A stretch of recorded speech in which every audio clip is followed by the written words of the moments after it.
नमस्कार दोस्तों, महाशिवरात्रि भगवान शिव का प्रिय दिन बस आने ही वाला है। इस दिन शिव जी की भक्ति और उत्साह से पूजा की जाती है। लेकिन क्या आप जानते हैं कि महाशिवरात्रि क्यों मनाई जाती है? इसके पीछे कौन सी कहानियां हैं और इसे कैसे मनाया जाता है? चिंता मत करो, क्योंकि आज हम इस वीडियो में महाशिवरात्रि के सारे राज खोलने वाले हैं। पूजा की विधि से लेकर व्रत के नियमों तक हम सब कुछ जानेंगे। तो देर किस बात की, शुरू करते हैं। तो सबसे पहले बात करते हैं महाशिवरात्रि का महत्व क्या है, क्यों मनाते हैं हम ये त्योहार। दोस्तों, महाशिवरात्रि वो रात है जब भगवान शिव ने तांडव नृत्य किया था। जी हाँ, वही तांडव जिससे पूरी सृष्टि हिल गई थी।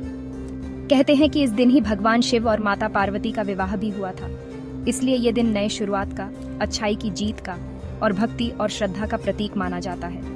ये दिन हमें याद दिलाता है कि अंधकार के बाद प्रकाश जरूर आता है और जीवन में चाहे कितनी भी मुश्किलें क्यों ना आए, भगवान शिव की कृपा हमेशा हमारे साथ रहती है। इस दिन व्रत रखने से, पूजा करने से और भगवान शिव का ध्यान करने से हमें उनका आशीर्वाद प्राप्त होता है और हमारे सारे पाप धुल जाते हैं।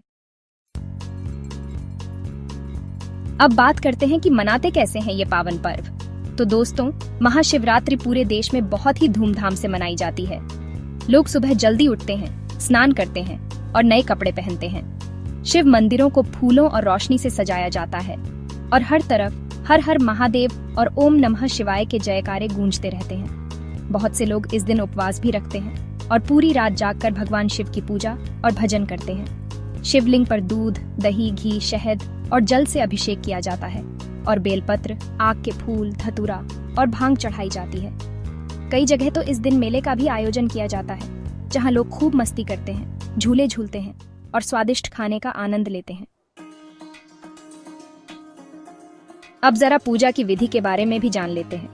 देखो, भगवान तो भाव के भूखे होते हैं, पर अगर पूजा सही विधि से की जाए तो और भी अच्छा रहता है ना। सबसे पहले तो पूजा की थाली सजाओ। थाली में रोली, चावल, फूल, दीपक, अगरबत्ती और नैवेद्य रखें। फिर शिवलिंग को जल से अच्छी तरह धोएं और उन पर चंदन का टीका लगाएं। अब बेलपत्र, आक के फूल, धतूरा और भंग चढ़ाएं। ध्यान रखें, बेलपत्र हमेशा उल्टा चढ़ाना चाहिए, मतलब पत्ते का चिकना हिस्सा शिवलिंग की तरफ होना चाहिए। अब शिवलिंग पर जल, दूध, दही, शहद और घी चढ़ाएं। अगर आप मंत्र जानते हैं तो ओम नमः शिवाय मंत्र का जाप करें। अंत में भगवान को भोग लगाएं, आरती करें और अपने मन की सभी मनोकामनाएं भगवान शिव से कहें। दोस्तों, क्या आपको पता है कि भगवान शिव को कौन से फल पसंद है? अरे ऐसे ही नहीं बोल रही हूं मैं। हर फल का एक खास महत्व होता है। जैसे कि आम चढ़ाने से सुख और समृद्धि आती है, केला चढ़ाने से बुद्धि और ज्ञान की प्राप्ति होती है, अनार चढ़ाने से मनोकामनाएं पूर्ण होती हैं और नारियल चढ़ाने से सभी तरह के कष्टों से मुक्ति मिलती है। तो इस महाशिवरात्रि भगवान को अपनी श्रद्धा और प्रेम स्वरूप ये फल जरूर चढ़ाएं। अब जरा व्रत के बारे में भी बात कर लेते हैं। देखो, व्रत रखना तो एक तरह से मन को नियंत्रण में रखने की प्रैक्टिस है। इस दिन कुछ लोग निर्जला व्रत रखते हैं, यानी पूरा दिन पानी तक नहीं पीते। कुछ लोग फलाहार करते हैं, यानी सिर्फ फल खाते हैं। और कुछ लोग एक समय भोजन करते हैं, वो भी बिना लहसुन प्याज के। ध्यान रखें, व्रत के दौरान सिर्फ खाने पर ही नहीं, बल्कि अपने विचारों पर भी नियंत्रण रखना जरूरी है। क्रोध, लोभ, मोह और अहंकार जैसे बुरे विचारों को मन में न आने दें और पूरा दिन भगवान शिव का ध्यान करें।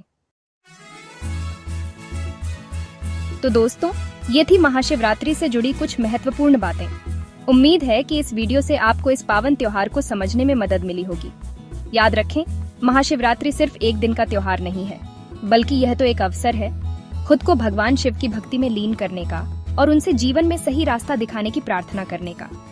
अगर आपको ये वीडियो पसंद आई हो तो लाइक और सब्सक्राइब जरूर करें और कमेंट करके बताएं कि आप महाशिवरात्रि कैसे मनाते हैं। धन्यवाद।